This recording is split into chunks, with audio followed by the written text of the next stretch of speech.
Baik, pada minggu ni kita akan teruskan lagi bab 7, uh, topik 7.3, sambungan tajuk lepas. Okey, yang mana kali ini kita akan fokuskan kepada faktor-faktor yang mempengaruhi kegiatan ekonomi di Malaysia. Baiklah, sedikit pengenalan dalam bab ni. Okey, sedikit pengenalan yang mana faktor-faktor yang mempengaruhi kegiatan ekonomi di Malaysia terbahagi kepada dua jenis. Okey. Yang pertama sekali adalah faktor fizikal dan yang kedua adalah faktor kemanusiaan. Okey. Faktor fizikal ialah faktor yang dipengaruhi oleh bentuk muka bumi, tanah, okey, dan juga yang terakhir adalah bahan mentah. Okey. Kemudian untuk faktor kedua iaitu faktor manusia. Okey, faktor manusia dipengaruhi oleh dasar kerajaan, infrastruktur dan juga teknologi. Kemudian dia juga dipengaruhi oleh modal. Okey. Modal. Kemudian pasaran dan yang terakhir adalah buruh. Okey, yang terakhir adalah buruh. Setiap satu faktor itu bukanlah sesuatu yang mutlak dan namun dia mempunyai kaitan di antara satu sama lain, dan kekuatan pengaruh sesuatu faktor juga berbeza mengikut kawasan dan juga keadaan.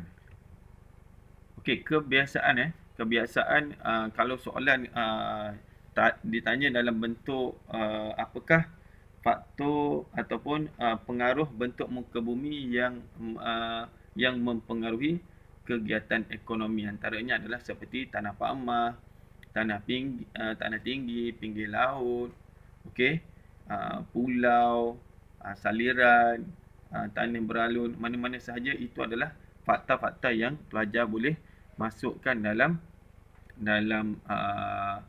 esei ataupun untuk dijadikan sebagai jawapan lah. Okey, kita teruskan yang pertama dalam jadual 7.1 menunjukkan jenis bentuk muka bumi dan kegiatan ekonomi yang terdapat. Okey, kebiasaan pelajar perlu faham terlebih dahulu apa yang dikehendaki dalam topik ni. Yang mana kebiasaan kalau kita tahu sesetengah tempat tu kawasan tanah pamah, tak semestinya kawasan tu mempunyai tanaman seperti teh, sayur-sayuran dan juga bunga-bungaan. Dan itu menunjukkan sebenarnya dia telah dipengaruhi oleh bentuk-bentuk muka bumi, keadaan suhu, iklim dan sebagainya. Kemudian di sini kita pergi satu persatu dengan lebih terperinci. Yang pertama sekali, jenis bentuk muka bumi yang pertama sekali adalah tanah pamah. Okey, kegiatan ekonomi yang wujud di sini adalah seperti pertanian. Sebagai contoh, penanaman padi, getah dan juga kelapa sawit. Yang mana kawasan tanah pamah memang sangat sesuailah dijalankan aktiviti seperti ini oleh kerana permukaannya yang rata dan subur. Okey. Kemudian yang kedua, kegiatan ekonomi yang kedua di kawasan tanah pamah adalah seperti kegiatan pengangkutan. Okey. Dia lebih memudahkan dari segi pembinaan jalan raya, jalan kereta api dan juga lapangan terbang, dan dia mengurangkan risiko daripada dibina di kawasan tanah tinggi. Kemudian kegiatan yang seterusnya adalah perindustrian. Okey, kawasan tanah pamah sesuai dibina kilang-kilang oleh kerana kawasannya yang agak rata dan memudahkan proses penghantaran. Baik, jenis bentuk muka bumi yang kedua adalah tanah tinggi. Okey, tanah tinggi yang mana contoh kegiatan ekonomi yang paling sesuai di kawasan ni adalah pertanian hawa sederhana.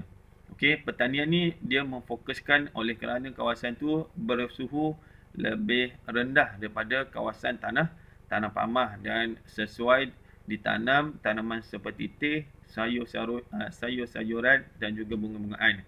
Kemudian di kawasan ini juga sesuai untuk kegiatan pelancongan seperti mana pelajar-pelajar sedia maklum, kalau kawasan tanah tinggi seperti Cameron Highland, Genting Highland sesuai untuk kegiatan pelancongan sambil-sambil menikmati keindahan alam. Kemudian yang seterusnya adalah pinggir laut. Okey, kegiatan ekonomi yang paling sesuai di kawasan pinggir laut seperti kegiatan perikanan kegiatan perikanan yang mana pelajar-pelajar sedia maklum kawasan perikanan ataupun aktiviti-aktiviti nelayan paling banyak sekali di kawasan pinggir laut. Kemudian yang kedua adalah kegiatan pelancongan. Pelancongan memang tidak asing lagi lah kalau di kawasan-kawasan pantai yang orang kata apa yang ramai tumpuan pelancong seperti di Pantai Cenang, okey, di Langkawi, Pantai Cahaya Bulan di Kelantan, Pantai Port Dickson di Negeri Sembilan dan macam-macam lagi. Itu adalah dapat menarik kegiatan ekonomi tumbuh di kawasan pinggir laut. Kemudian yang seterusnya adalah pelabuhan. Okey, pelabuhan amat sesuai di kawasan pinggir laut oleh kerana keadaan laut yang agak dalam untuk kapal-kapal berlabuh. Baiklah, yang seterusnya, faktor fizikal yang kedua adalah tanah. Okey, negara kita dianugerah dengan banyak orang kata apa, dengan tanah yang subur dan sesuai untuk pelbagai jenis tanaman. Dan kita dapat lihat di sini yang mana terdapat 5 jenis tanah. Okey, 5 jenis tanah yang mempengaruhi kegiatan ekonomi. Yang pertama sekali adalah tanah aluvium. Yang mana tanah aluvium ni, okey, seperti mana dalam gambar ni menunjukkan kegiatan utama adalah padi sawah. Contohnya di kawasan dataran Kedah, okey, dataran Kedah Perlis, kemudian Tanjung Karang di Selangor. Okey, kemudian yang kedua adalah getah. Okey, contoh kawasan lebih tertumpu di kawasan-kawasan fedah lah. Okey, di kawasan-kawasan fedah seperti contoh Segitiga Jengka di Pahang. Okey, Gugusan Sahabat di Sabah. Okey, Labis Johor. Kemudian di kawasan-kawasan lain seperti Tenggara Johor, Selatan Kelantan dan juga Tenggara Pahang. Okey, kemudian yang kedua, tanaman untuk kegiatan ekonomi bagi kawasan bertanah elektrik adalah kelapa sawit. Okey, kelapa sawit seperti contoh di Seri Aman di Sarawak dan juga di Tawau di Sabah. Okey, kedua-dua kawasan ni memang terkenal kawasan felda, terkenal dengan kawasan-kawasan felda ataupun ramai peneroka. Kemudian jenis tanah yang ketiga adalah tanah gambut. Okey, tanah gambut, kegiatan ekonomi yang sesuai di kawasan ni adalah tanaman seperti nanas. Okey, contoh kawasan dalam bab lepas cikgu ada tunjuk yang mana negeri Johor merupakan negeri yang paling tinggi hasil pengeluaran nanas. Okey, contoh di sini seperti di Rengit Johor, Pontian Johor, di Labis Johor, dan satu kawasan yang dibuka. Okey, nama samaran daripada nanas adalah Pekan Nanas di Johor.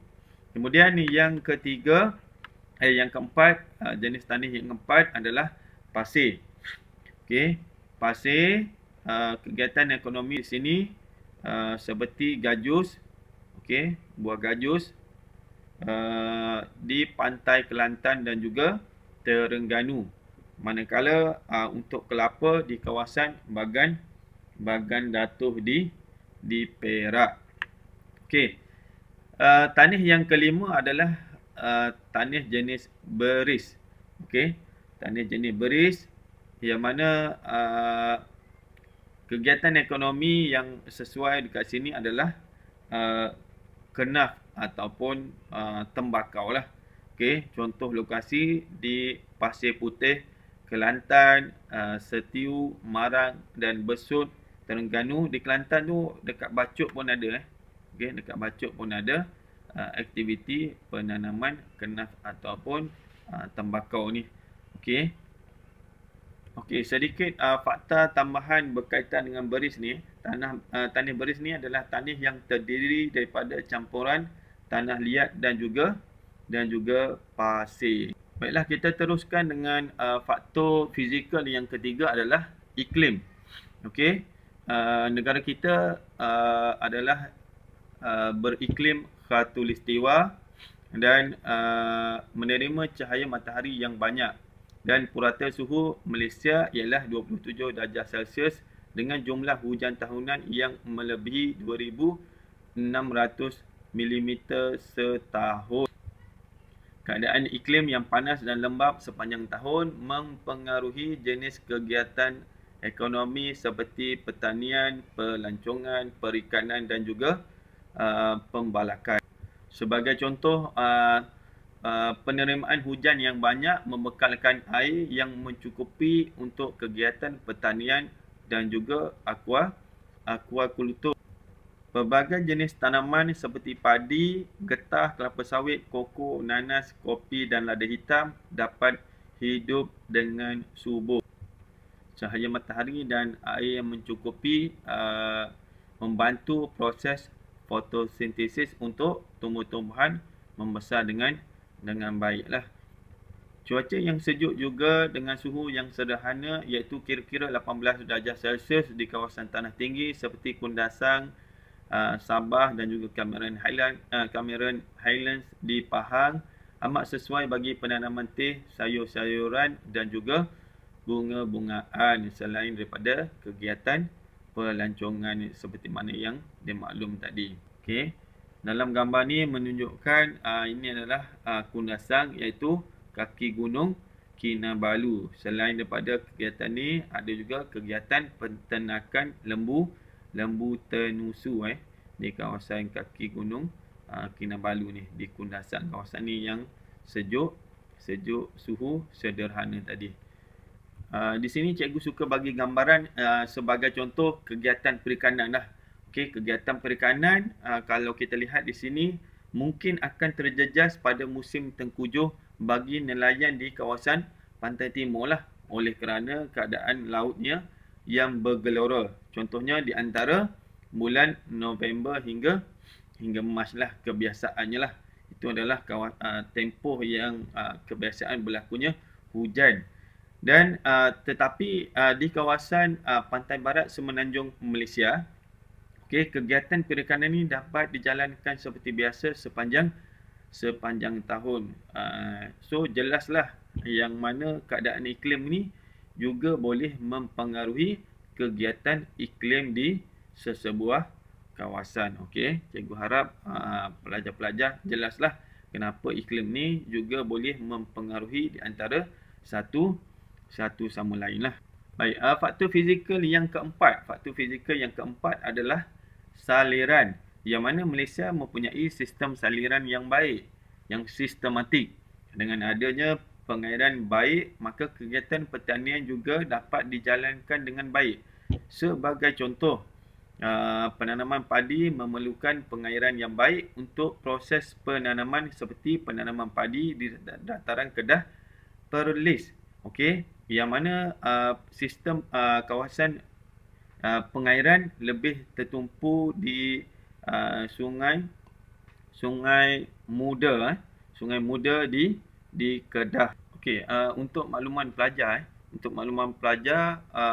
projek pengairan projek pengairan di negeri Kedah adalah di bawah Lembaga Kemajuan Pertanian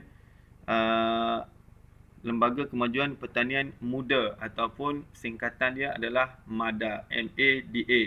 Okey, bagi negeri Kelantan, projek pengairan pertanian ni adalah di bawah Lembaga Kemajuan Pertanian Kemubu ataupun singkatan dia adalah KADA, KADA. Okey, kemudian yang seterusnya adalah bagi kegiatan pelancongan.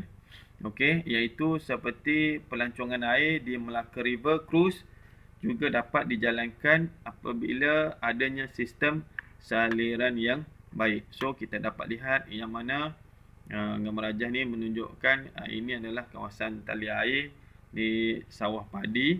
Okey, dan juga Melaka River Cruise untuk kegiatan pelancongan. Okey. Baik, faktor fizikal yang kelima adalah bahan mentah. Okey, bahan mentah ialah bahan utama yang digunakan untuk menghasilkan sesuatu produk. Dan di Malaysia mempunyai bahan mentah yang boleh diperolehi daripada sumber mineral, hutan dan juga hasil pertanian. Bahan mentah prima boleh diproses untuk menghasilkan barangan sekunder. Okey, untuk lebih jelas lagi, bahan mentah prima ni terdiri daripada bahan mentah seperti petroleum, minyak sawit dan juga getah. Okey, kemudian dia digunakan untuk menghasilkan barangan siap lah ataupun barangan sekunder. Seperti mana yang kita sedia maklum, barangan sekunder ni adalah barangan separuh siap, seperti contoh kita dapat lihat di sini daripada kenderaan, yang mana komponen kenderaan yang digunakan untuk menghasilkan kereta lah sebagai contoh. Dan negara kita mempunyai pelbagai jenis bahan mentah untuk industri. Dan kita dapat lihat yang mana bahan mentah ni yang pertama sekali seperti contoh daripada kayu balak, dan kegiatan ekonomi yang boleh dihasilkan daripada kayu balak seperti contoh industri perabot, papan dan juga kayu gergaji lah, sama ada nak bina buat almari, kerusi, meja dan sebagainya lah. Baik, bahan mentah yang kedua adalah seperti kelapa sawit. Okey, kelapa sawit dalam industri seperti membuat minyak masak, sabun, lilin, margarin, kosmetik dan juga makanan untuk haiwan ataupun untuk ternakan lah. Okey, untuk bahan mentah yang ketiga adalah getah, yang mana tidak asing lagi sekarang paling banyak sekali orang kata apa dalam bidang ekonomi adalah pembuatan sarung tangan dan juga tayar lah. Tambah-tambah sekarang ni keadaan yang kata apa darurat, okey, masalah jangkitan COVID-19, penghasilan sarung tangan ataupun permintaan terhadap bahan mentah getah ni melonjak naik. Dari segi bahan mentah petroleum dan juga gas asli, petroleum dan juga gas asli digunakan dalam kegiatan ekonomi seperti membuat minyak pelincir, plastik dan juga cat, selain daripada digunakan untuk bahan bakar kenderaan lah. Okey. Kemudian yang seterusnya adalah kaolin. Okey, kaolin untuk pembuatan bidang ekonomi seperti membuat tembikai dan juga jubin. Bagi batu kapur, okey, batu kapur pembuatan simen lah. Okey, untuk pembinaan lah.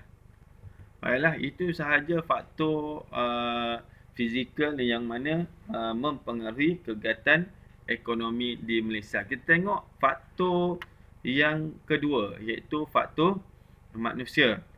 Okey, dalam bagaimana faktor manusia boleh mempengaruhi kegiatan ekonomi. Baik, faktor yang pertama. Okey, faktor yang pertama adalah dasar kerajaan ataupun governance lah. Okey, yang mana kerajaan Malaysia telah mengadakan dasar-dasar untuk mendorong peningkatan ekonomi negara.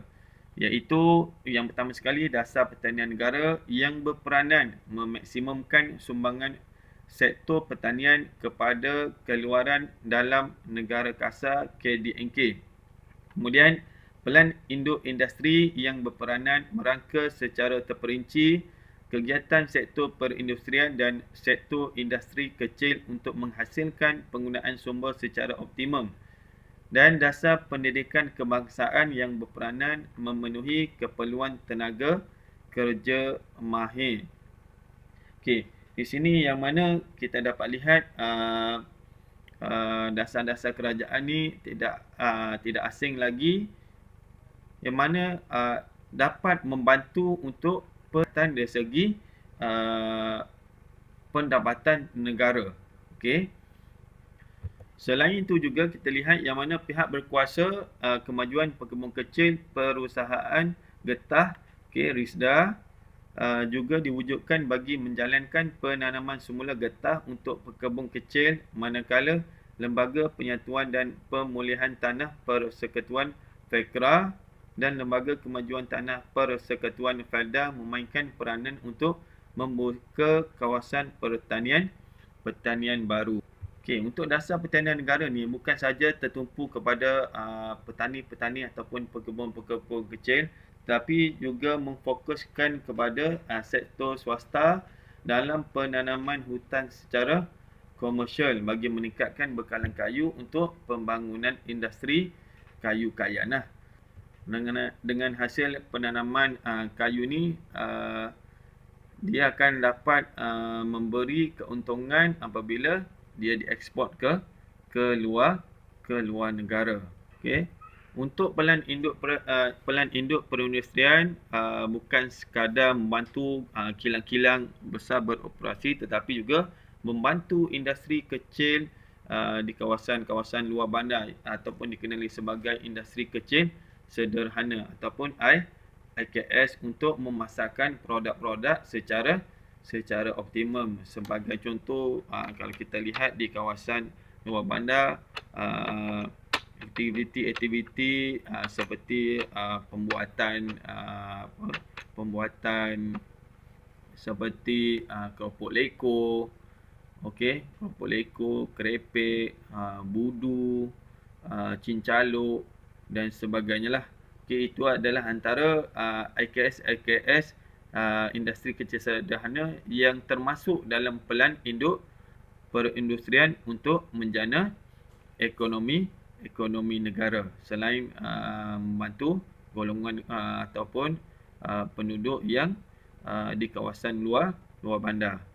Okey, untuk dasar pendidikan kebangsaan bagi memenuhi keperluan tenaga kerja mahir, kerajaan juga ada menganjurkan latihan ataupun untuk usahawan IKS dengan menumbuh pembangunan kemahiran di samping memberi bantuan peralatan, tanah, bangunan dan juga perbelanjaan untuk menguruskannya. Okey, faktor manusia yang kedua dalam mempengaruhi kegiatan ekonomi adalah dari segi kemudahan infrastruktur.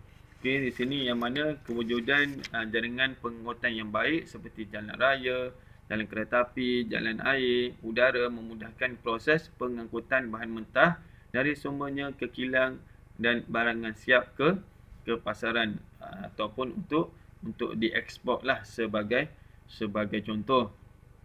Dan pengangkutan yang cekap dalam sektor pertanian amat perlu bagi mengangkut barangan pertanian yang cepat rosak seperti sayur-sayuran dan buah-buahan untuk terus ke pasaran. Okey.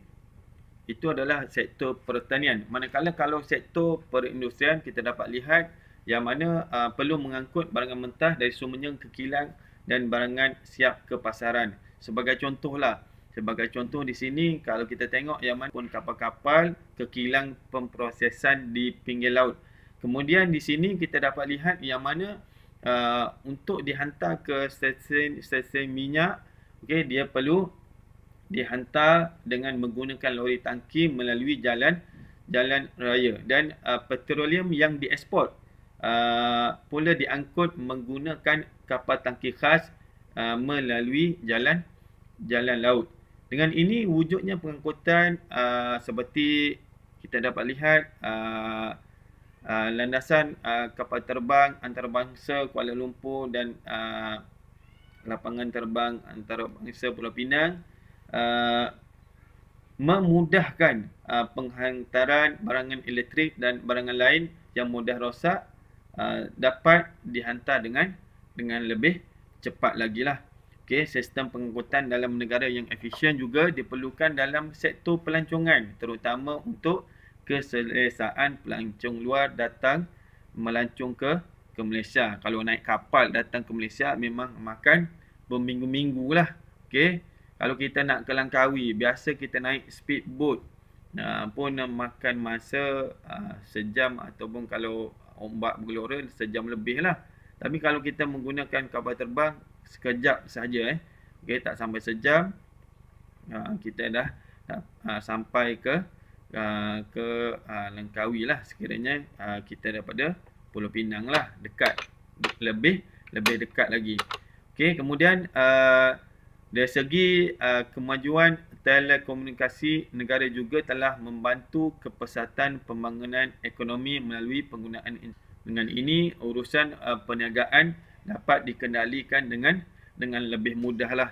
Okay, sebagai contoh kita sekarang ni, kalau kita paling senang sekali dengan adanya ICT ni, saya bagi platform seperti Shopee, Lazada, eBay dan macam-macam lagi lah.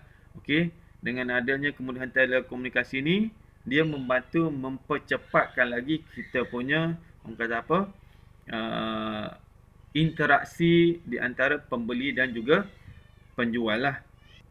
Okey, faktor manusia yang ketiga adalah dari segi teknologi, kemudahan teknologi, yang mana kegiatan ekonomi di Malaysia bertambah maju dengan adanya penggunaan teknologi yang canggih dan juga moden. Selain daripada pengetahuan ataupun penggunaan peralatan yang lebih majulah. Okey, penggunaan teknologi yang canggih dan moden mempercepatkan kerja ataupun melancarkan lagi proses pembuatan, meningkatkan kualiti produk, orang kata lebih tahan lama. Sebagai contoh, tahan lama, kukuh, kuat. Okey, dapat mengurangkan masalah pencemaran. Okey, kemudian menjimatkan kos. Sebagai contoh penggunaan robot lah. Okey, dengan bantuan robot. Kemudian meningkatkan jumlah keluaran. Okey, kalau dulu mungkin pengeluaran sesuatu barangan dalam sebulan, cikgu bagi contoh 1,000, dengan bantuan teknologi yang canggih ni boleh meningkat 2 kali ganda ataupun 3 kali ganda. Kemudian dari segi keselamatan juga lebih orang kata apa, lebih baiklah dari segi mutu keselamatan, yang mana kita dapat lihat pada hari ini keselamatan adalah satu perkara penting, tambah-tambah musim COVID ni, tahap keselamatan mempengaruhi segala-galanya dari segi pengeluaran produk. Sekiranya berlaku masalah keselamatan ataupun masalah kesihatan, maka kemungkinan kilang mungkin tutup ataupun takkan beroperasi seterusnya 100%. Dan kemungkinan boleh juga menyebabkan kilang tersebut tutup lah. Okey. Itu faktor keselamatan. Okey, dalam jadual 7.4 menunjukkan pengaruh teknologi terhadap kegiatan ekonomi. Okey, sebagai contoh untuk penggunaan jentera ataupun mekanikal, dia membantu dari segi ekonomi pertanian. Contohnya jentera membajak dan juga menuai padi di kilang-kilang ataupun kawasan perindustrian, membantu mesin di kilang membuat pakaian, makanan, perabot, pembinaan kenderaan dan sebagainya lah. Kemudian dari segi penerbungan, jentera penggerudian petroleum. Okey. Kemudian pembalakan kren dan juga jentolak. Untuk teknologi maklumat dan komunikasi ataupun Information and Communication Technology ICT, dari segi keuangan, di sini kita dapat lihat contoh seperti mesin juruwang elektronik. Okey, mesin ATM lah, memudahkan kita punya nak keluarkan duit, nak masukkan duit dan sebagainya lah. Lebih cepat lagi kita punya urusan keuangan. Kemudian dari segi pendidikan, penggunaan komputer dan juga internet, tambah-tambah pada hari ini keadaan COVID-19 ni, pendidikan lebih memfokuskan kepada penggunaan komputer, internet dan gadget-gadget yang lain lah. Okey, teknologi pembiakan baka, okey, lebih tertumpu kepada ekonomi pertanian dan juga perhutanan. Sebagai contoh, pembiakan tumbuh-tumbuhan melalui tisu, teknologi in vitro serta rawatan silvei untuk menghasilkan benih-benih yang lebih bermutu, tahan penyakit, okey, dan jangka hayat lebih lama lagi. Itu pentingnya dari segi penggunaan teknologi ni. Okey, selain daripada itu, untuk peternakan dan juga perikanan, permanian beradas dan suntikan hormon untuk orang kata apa, proses penghasilan anak-anak ikan yang baru. Okey. Kemudian teknologi polimer dalam industri, dalam perindustrian, okey, yang mana berasaskan plastik dan juga getah, lebih tahan lagi lah. Okey, penampaian juga dalam perindustrian, iaitu industri farmaseutical dan juga makanan, seramik, juga ekonomi perindustrian, bahan binaan, alatan tandas dan juga kraft tangan, robotik. Dari segi perindustrian juga, sebagai contoh pemasangan kenderaan, gema bunyi perikanan, okey, pengesanan ikan dalam laut. Okey, yang ni GPS juga okey.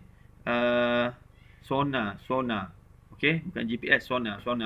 Yang mana untuk mengesan ikan dalam laut, memudahkan bagi nelayan lah.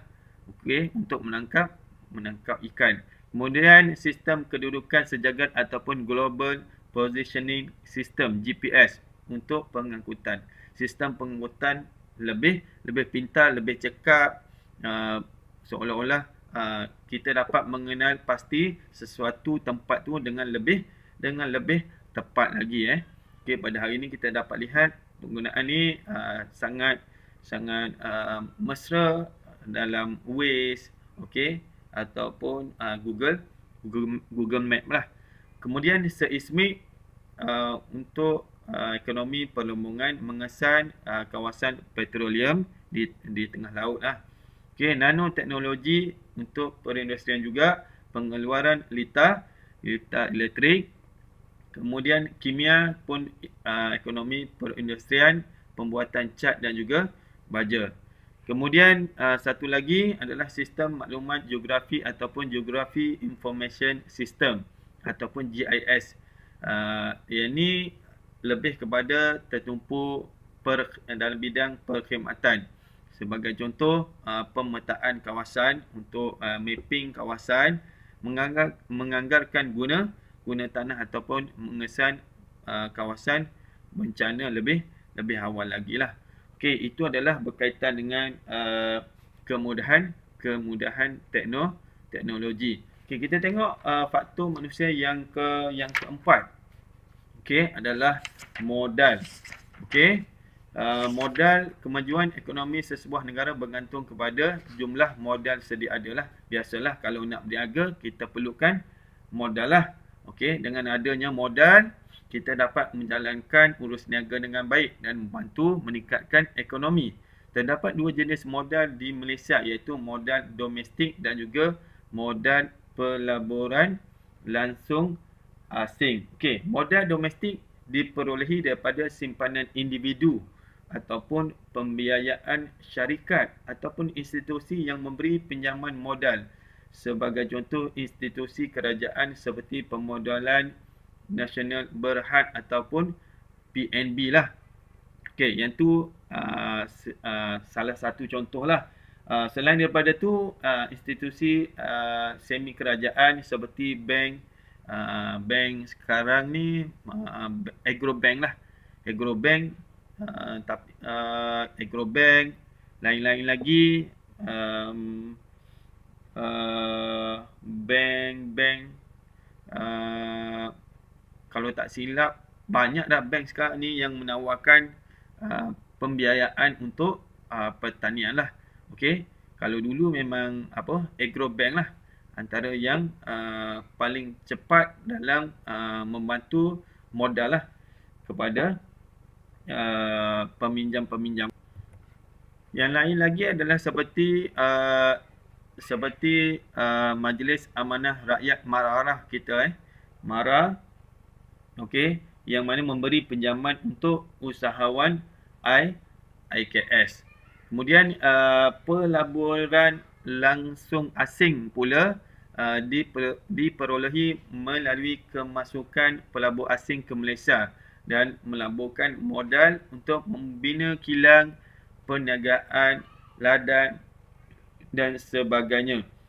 Dan kebiasaan kalau kita lihat di sini yang mana contohlah pembukaan pasar besar seperti IKEA daripada Sweden, ataupun kalau dulu ada nama Carrefour daripada Perancis. Okey, itu sebagai contoh. Lain-lain lagi banyaklah kalau nak diikutkan, seperti kilang-kilang Panasonic, kilang-kilang kenderaan dan sebagainya. Itu adalah contoh-contoh pelaburan langsung asing yang terdapat di Malaysia lah. Baik, kemudian yang seterusnya, faktor manusia yang seterusnya adalah dari segi pasaran lah. Okey, pasaran boleh dibahagikan kepada dua jenis, iaitu pasaran tempatan dan juga pasaran antarabangsa. Okey, pasaran tempatan merangkumi kawasan dalam negara, manakala pasaran antarabangsa meliputi keseluruh negara luar. Dan saiz pasaran dia bergantung kepada kuasa beli pengguna. Okey, penduduk yang berpendapatan tinggi mempunyai kuasa beli yang lebih tinggi. Dengan adanya kuasa beli, produk dapat dipasarkan dengan lebih banyak lah. Okey, kuasa beli pengguna membolehkan produk-produk dipasarkan dengan lebih banyak lagi. Dan lokasi pasaran tempatan meliputi kompleks membeli belah, pasar borong, kedai runcit dan juga gerai-gerai. Bagi pasaran antarabangsa pula melibatkan aktiviti perdagangan dengan rakan-rakan negara luar. Okey, sebagai contoh daripada Amerika Syarikat, Singapura, Jepun, Thailand, okey, dan lain-lain lagi dalam Yang mana jenis produk yang dipasarkan mengikut sektor adalah seperti barangan elektrik bagi sektor perindustrian, barangan kraft untuk sektor pelancongan, kayu gergaji dan papan lapis untuk sektor pembalakan. Okey. Okey, untuk pasaran tempatan, kerajaan telah mewujudkan agensi untuk memasarkan keluaran di bawah FAMA, manakala untuk pertanian di pasaran antarabangsa adalah di bawah metrik. Okey, di bawah metrik. Yang ni adalah yang berkaitan dengan pertanian. Okey, untuk pertanian. Dan faktor manusia yang terakhir adalah buruh. Okey, buruh ialah istilah buruh ni adalah pekerja yang menerima upah dan mereka merupakan penggerak dalam proses perancangan, pengeluaran, pengurusan dan juga pemasaran. Menurut Jabatan Perangkaan Malaysia 2017, tenaga buruh merujuk mereka yang berumur di antara 15 hingga 64 tahun sama ada bekerja ataupun menganggur. Dan sehingga Mei tahun 2017 terdapat kira-kira 14.96 juta guna tenaga buruh tempatan di Malaysia. Dan di Malaysia juga menerima tenaga buruh asing dari luar seperti Indonesia, Bangladesh, Filipina, Myanmar, Vietnam, China bagi menampung kekurangan tenaga buruh dalam pelbagai sektor. Okey, kalau kita dapat lihat sebelum ni kita belajar sektor tenaga buruh ni terbahagi kepada 3 lah. Okey, buruh 2 iaitu buruh mahir dan juga buruh tidak mahir. Okey, pembetulan ya. Buruh terbahagi kepada 3 kumpulan iaitu buruh mahir, buruh separuh mahir dan juga buruh tidak mahir. Kalau buruh mahir bekerja dalam bidang profesional seperti doktor, jurutera, akauntan dan peguam lah. Okey, mereka ni mempunyai kelulusan yang tinggi dalam bidang ataupun latihan yang khusus. Manakala buruh separuh mahir bekerja dalam sebagai juruteknik ataupun penyelia ataupun pembantu, yang mana mereka ni mempunyai kemahiran tertentu, sebagai contoh di peringkat vocational ataupun di peringkat diploma. Manakala buruh tidak mahir pula tidak mempunyai latihan ataupun kemahiran tertentu. So, secara keseluruhan buruh ni mempunyai kaitan di antara satu sama lain lah. Orang atas memerlukan orang di bahagian pertengahan untuk menyampaikan arahan-arahan kepada pekerja-pekerja bawahan. Pekerja bawahan membantu pekerja atasan untuk melancarkan ataupun menghasilkan sesuatu produk. So, dia menunjukkan satu institusi ataupun organisasi yang lebih baik dan kemas untuk melancarkan lagi kegiatan ekonomi dalam Malaysia. Baik, itu sahaja faktor-faktor yang mempengaruhi kegiatan ekonomi di Malaysia.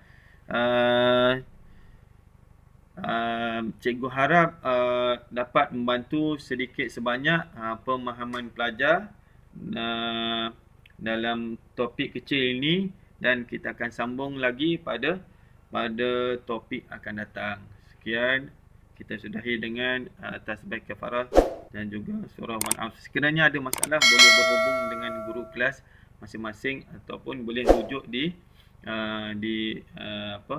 platform ataupun di media-media yang berkaitan. Kita sudahi dengan tasbih kafarah dan juga surah Al-Asr.